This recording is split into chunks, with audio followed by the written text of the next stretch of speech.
What's up YouTube, it's the Allworld-Gamer, and today I'm back again with another Warframe overview and build guide.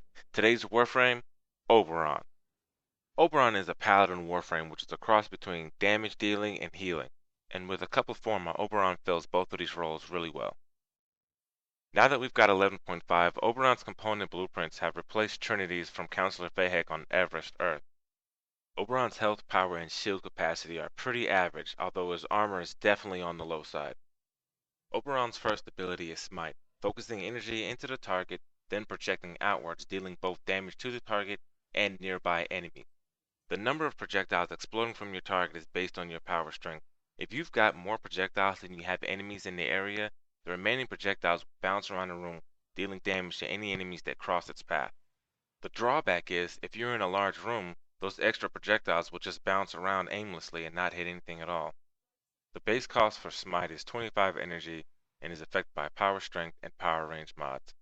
Oberon's next ability is Hallowed Ground, and he basically rolls out a flame carpet that deals damage to any enemies that walk over it. This ability is great for locking down a corridor or holding up at a bottleneck. You can increase the duration of Hallowed Ground by using Power Duration mod, and the size of the strip can be increased by using Power Range. Power Strength will of course increase the damage. The best use for this ability is for low to mid-level enemies, killing them almost instantly, and it can be a decent DPS boost for higher encounters. Hallowed Ground has a base cost of 50 energy. Oberon's next ability is Reckoning, and it's one of the highest damage dealing abilities in the game. When you kill enemies with this ability, they have a 50% chance of dropping health orbs. Adding sufficient power strength and power range mods to this Warframe will carry you well into the higher end content with this ability. Even when enemies are no longer killed instantly by Reckoning, it'll serve double as a decent damage dealer and a stun. Reckoning has a base cost of 100 energy. Oberon's healing ability is Renewal. It has a base cost of 75 energy, and when you use it, it kind of sends out these little healing projectiles that regenerate health over time when it comes in contact with your allies.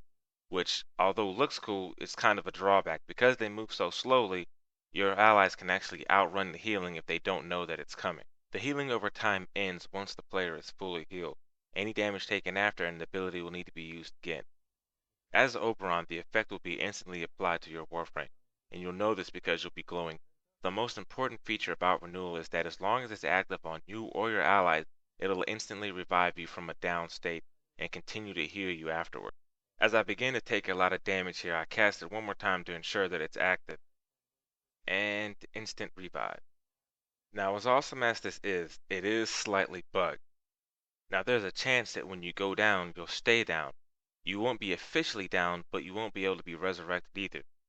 If this happens to you, you need to die again and have your friends come resurrect you. Let's watch how my buddies take care of me. Why are you on the ground? No, he has that Oberon thing where he revives himself. Teabagging, really? And now he's bugged. He's alive, but he's not alive. Hey? You should put dog, man. No, I was combat rolling. No, she's irritating. She's Yo, annoying. invisible teabagging. Check it out. No, there is a problem with dog. Yo, put your what you call it? Oh, actually, you can down yourself that way. Shoot that. No, you can shoot this thing, this thug. Yo, even my decoy is teabagging you.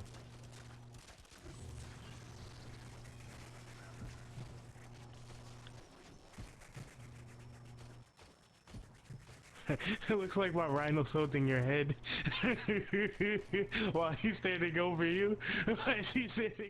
Okay, so let's get on with the build.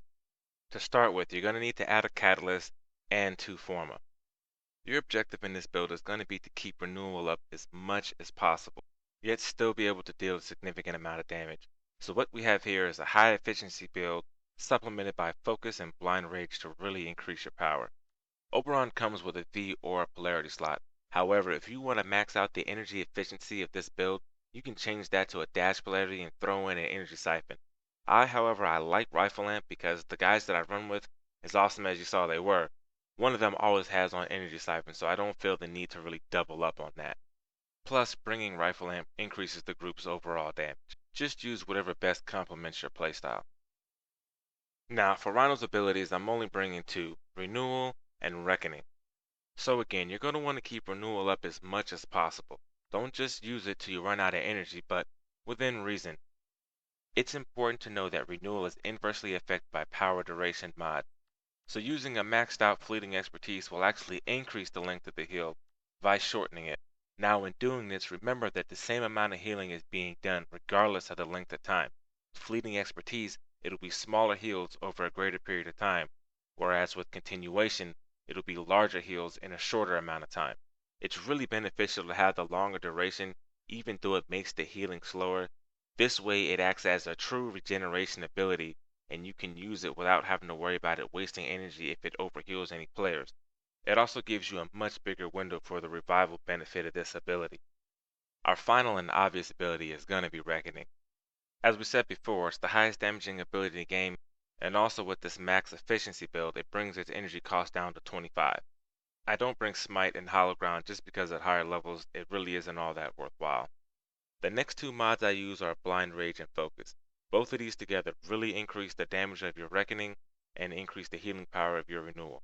My Blind Rage is only about halfway up, and that's just because I've only got one, and I don't want to throw off the balance in any of my other Warframes. If you got an extra mod and you've got the resources, go ahead and take this all the way up. All that extra power is going to make this build that much better. Fleeting Expertise and Streamline are going to completely negate the negative effects of Blind Rage and still give you some power efficiency. Then we throw in a flow to increase your max energy to 300, giving you a large enough pool to keep renewal up and use reckoning as needed. Next we're going to throw in stretch, and if you format it twice the way I have, you can still throw it in there even though we're going to take a penalty for it. If you want to max out this build, add a dash polarity to any of your available slots. For my next mod, I've got a 2 from the top vitality. For maximizing this build, go ahead and take it all the way up. Because we're going to go with the base damage on shields, you want as large a red pool as possible. On most Warframes, I prefer to stack the shield rating as high as possible.